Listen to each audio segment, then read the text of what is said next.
Hello everyone, welcome to my channel Spectrum of Chemistry. Today we are going to discuss about the quantum numbers. Quantum numbers are important to describe an electron in an atom.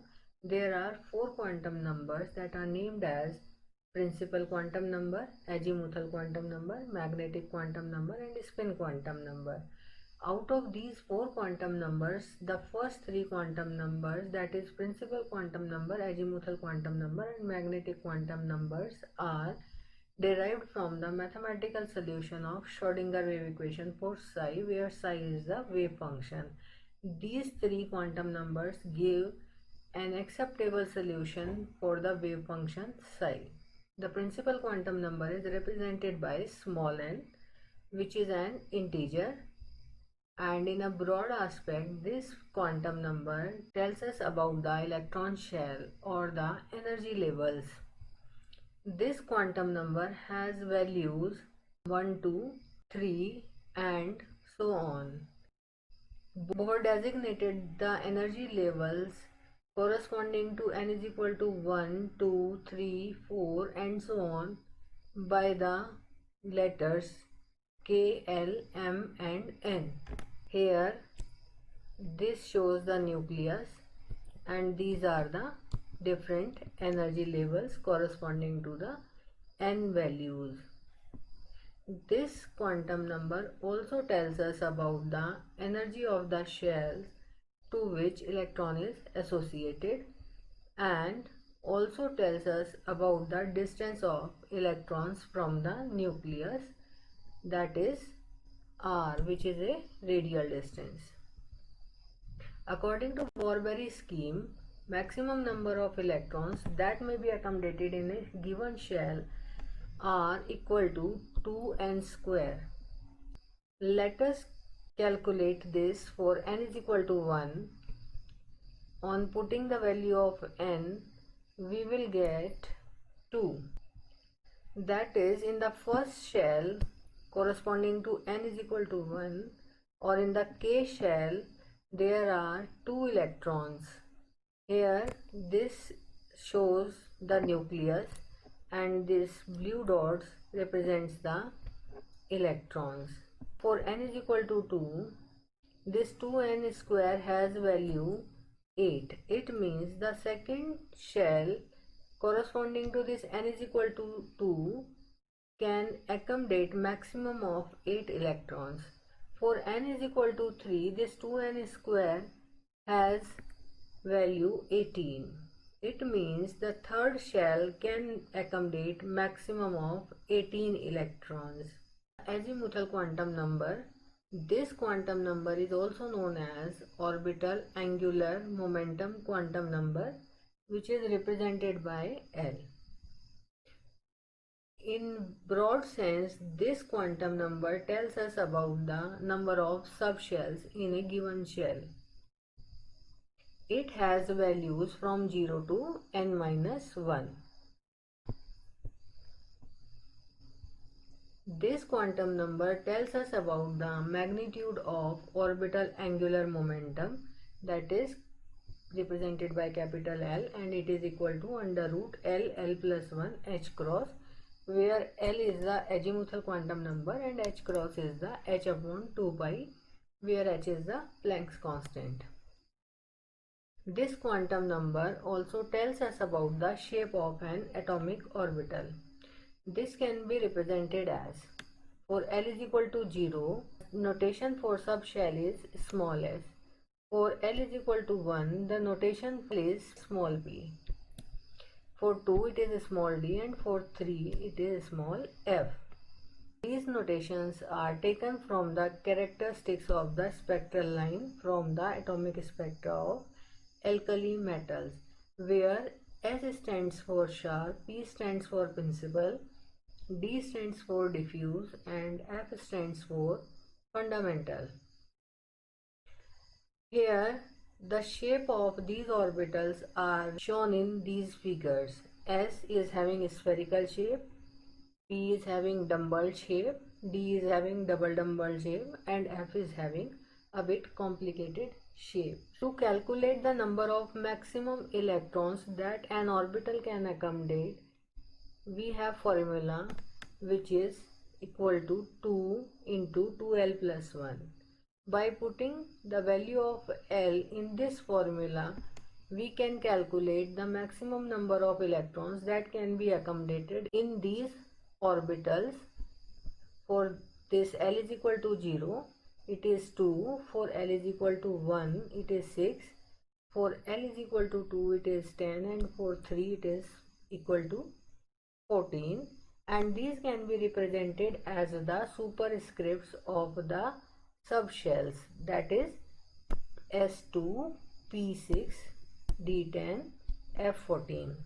This quantum number strongly influences the chemical bond and the bond angles.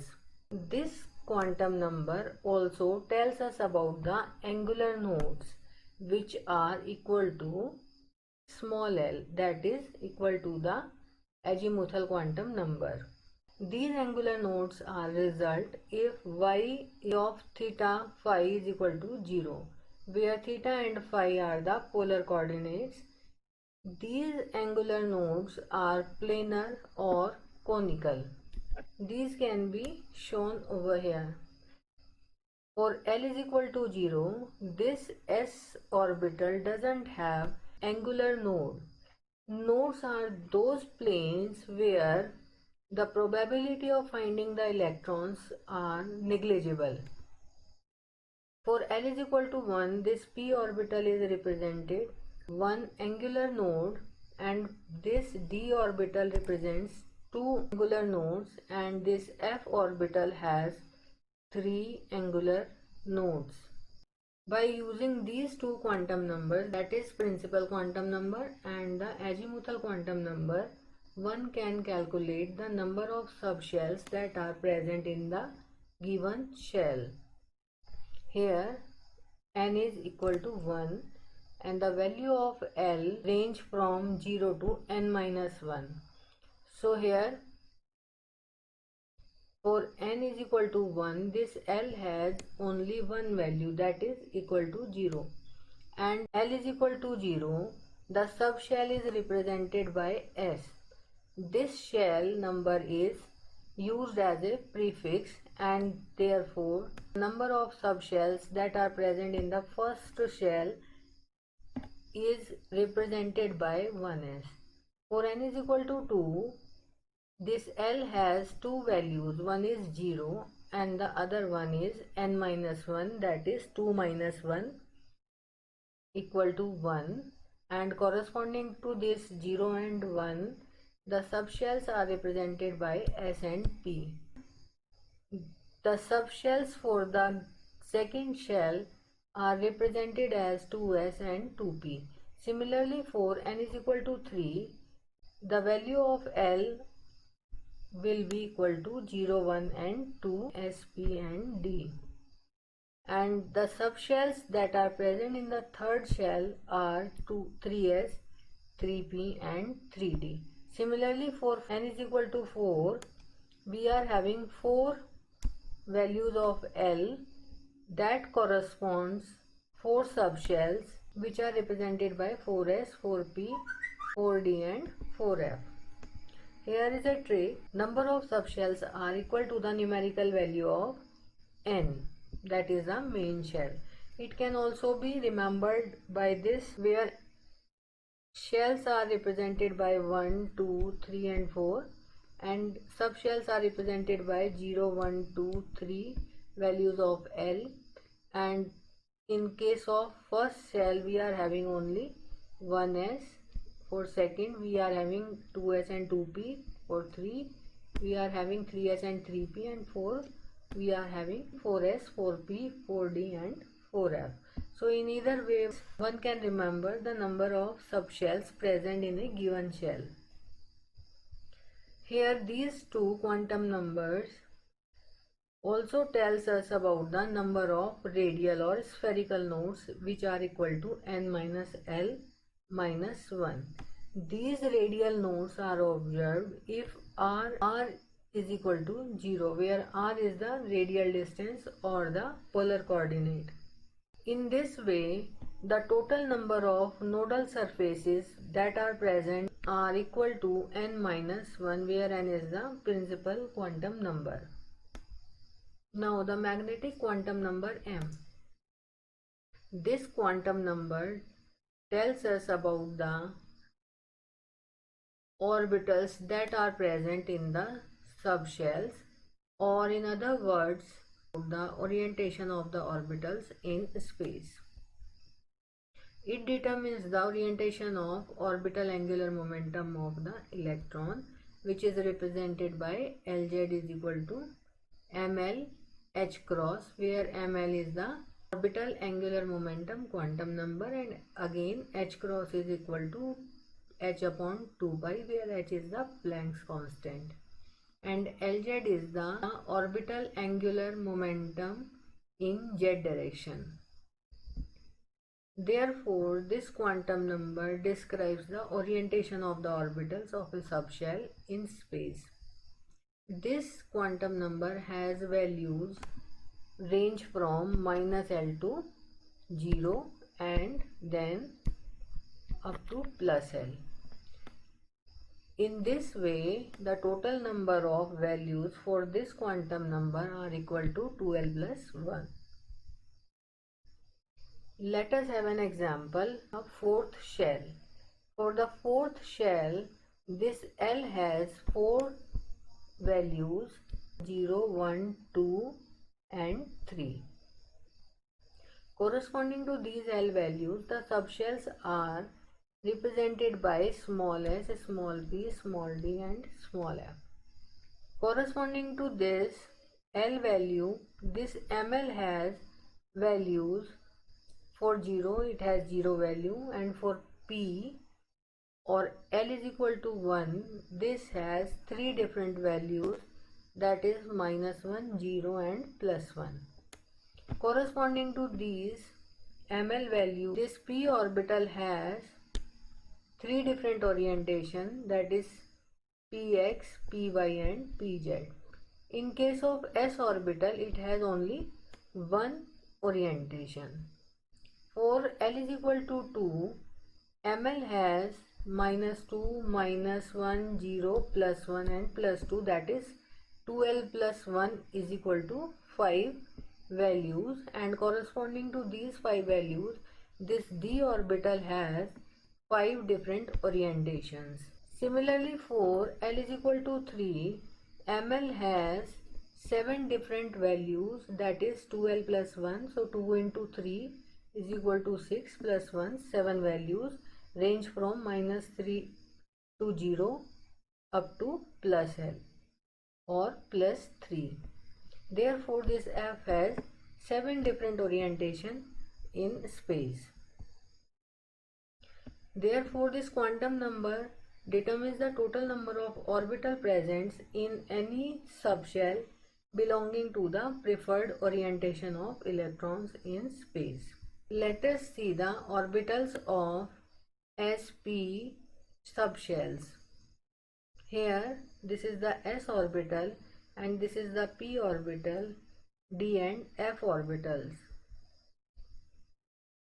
For s orbital, here n is equal to 1, L is equal to 0 and ml is equal to 0. It means it has only one orientation in space. However, for this p orbital, n is equal to 2, L is equal to 1 and this ml has values minus 1, 0 and plus 1 that are arbitrarily assigned as pz, px and py. For d orbital, it has 5 different orientations in space. Here, one can ask what is the difference between dxy and dx square minus y square. For dxy, the lobes of the d orbital are in between, play very important role in the coordination compound. Now shapes of the f orbital.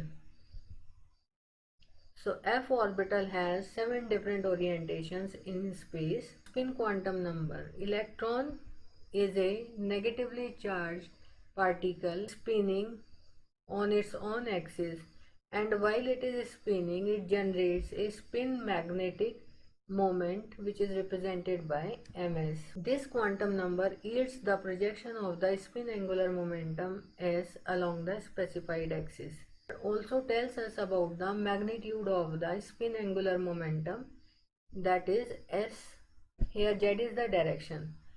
ms spin magnetic moment, where s is the spin quantum number and h cross is again h upon 2 pi, where h is the Planck's constant.